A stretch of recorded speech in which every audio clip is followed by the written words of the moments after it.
Welcome back for another video. Final thoughts ahead of the deadline, answering the biggest questions this week, covering the key news you need to know from today's press conferences, and my final team for Gameweek 23. So, Scott asks, is Mateta a buy this week? And let's have a general discussion on the best forwards in the game right now, Isak aside. I've shortlisted 3 names, all with their own merits, so let's discuss them. So first of all, Mateta's a great option, especially given his next 6 fixtures.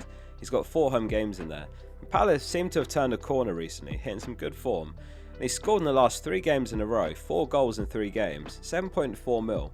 Only 5.9% owned, so massive rank upside as well. Wood, for comparison, 43% owned, and much worse fixtures. Gakpo's a fantastic pick as well. He was rested in the Champions League a few days ago. Ipswich home next, then double Gameweek 24, and then Wolves home. He's not guaranteed to start all those games though, because they've got 3 other competitions to juggle in between those Premier League fixtures. They're still in the Champions League, the FA Cup and the League Cup. Only 7.5 mil though, 10% owned. Gakpo I think kind of depends on what type of FPL manager you are, because the likes of Van Dijk, Konate and Alisson are the safe minutes picks, but the lower ceiling basically in comparison. Lastly, Vesa, who's also 10.5% owned, bit cheaper at 6.2 mil. Absolute bargain when you consider that he scored 10 times this season, plus 2 assists. If I was to rank these 3, it'd be Gakpo, Mateta, then Wissa. I've got a question from the current number 1 in the world. Northern FPL says, how do I stay at rank 1?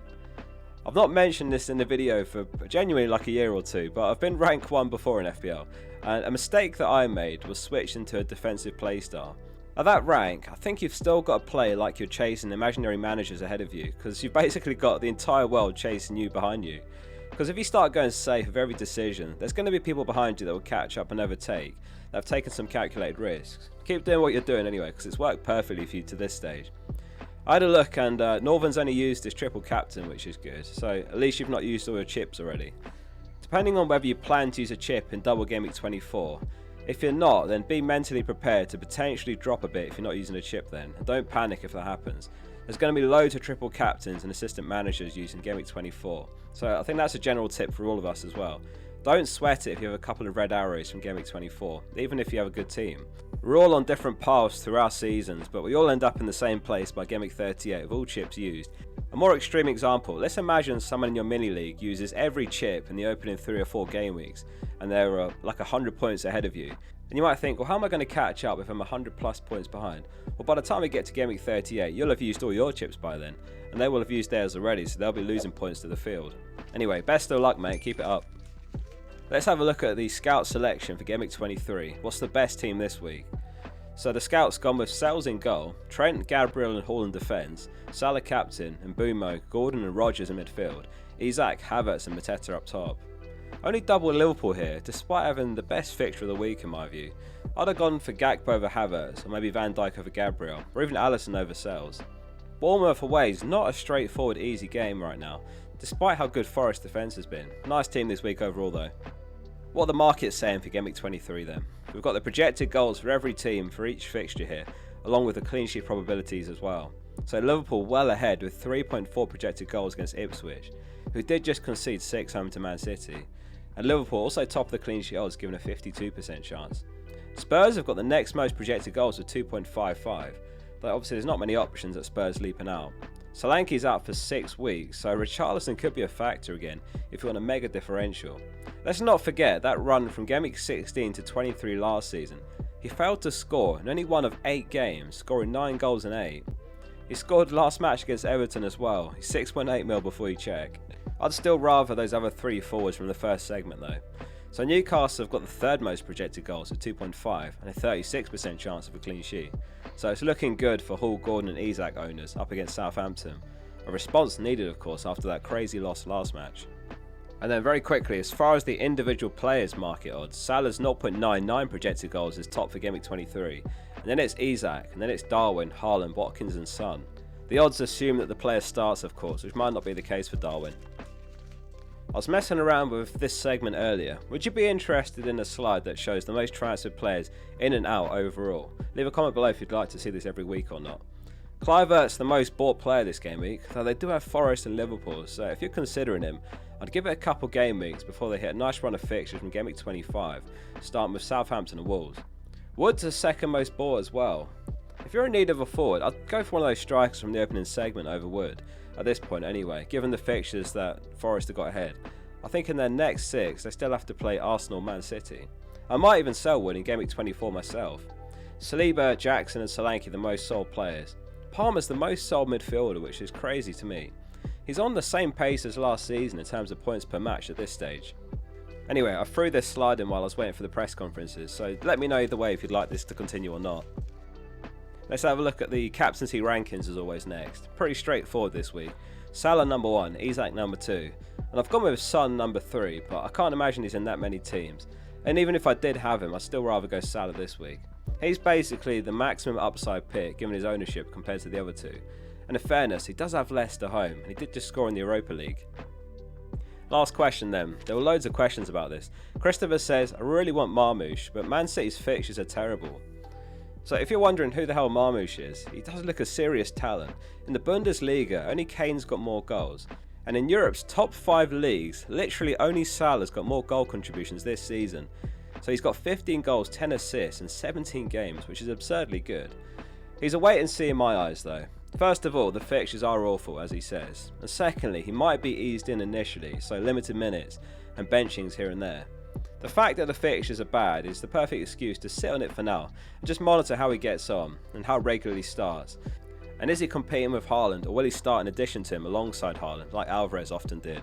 Same price as Alvarez as well in fact, 7 mil. Alvarez, I remember, was a really popular asset when he was getting lots of minutes at City, and he became a bit of a game breaker when Haaland got injured for a bit. Sorry, in fact, actual last question here, as this is very relevant right now. Justin says, what factors should be considered when choosing the Assistant Manager chip? So as soon as the next deadline passes, the chip's going to be available to us all. I've put 4 thoughts that came to mind for me here. First consideration is having the funds available to use it, of course.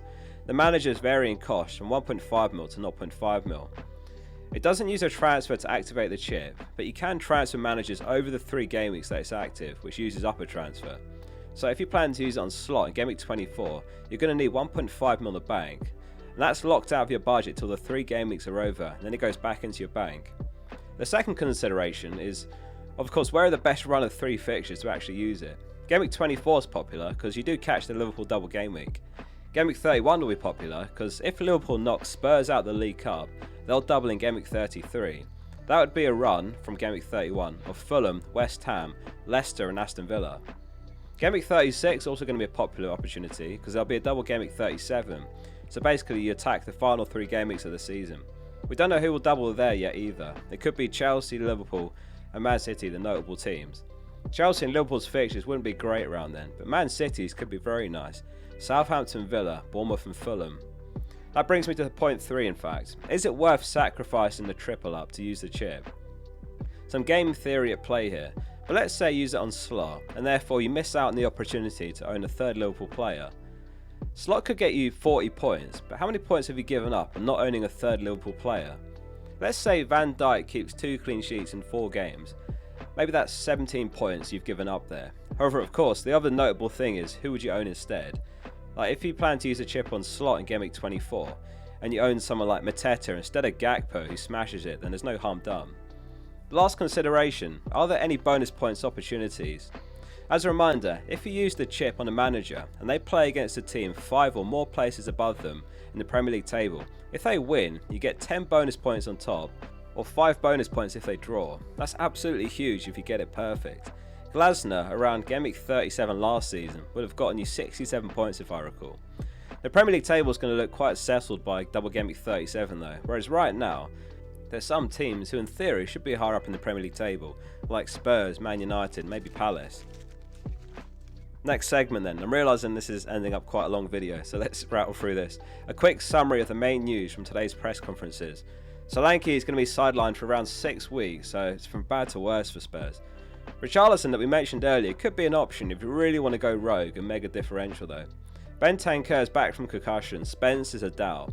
Romero and Van de Ven have resumed training, but neither ready to return this game week.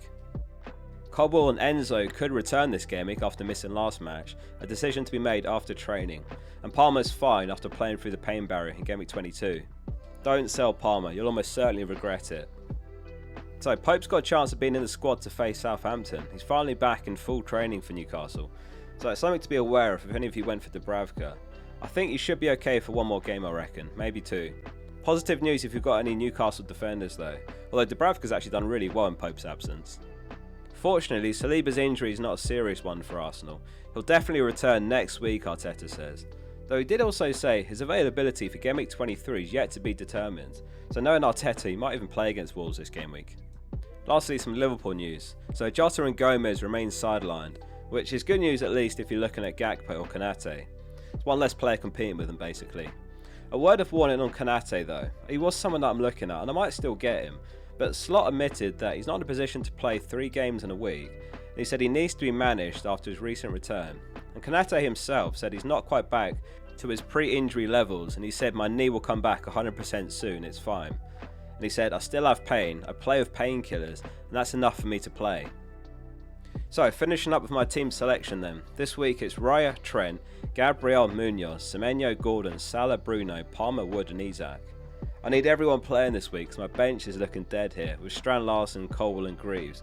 All up against the 3 best teams in the league respectively really. Salah captain this week, Isak vice. So in terms of transfer plans, the plan is to roll the transfer again, which gets me to 3 transfers for Gameweek 24, and then I'll decide how to spend them to attack the double. Besides the double Gameweek players, I'm aiming to buy in Mbumo. Then I'll potentially use 1 transfer from the Liverpool player and 1 on Calvert-Lewin. So maybe something like Raya to Alisson, Gordon to Mbumo and Strand Larsen to Calvert-Lewin in Gameweek 24.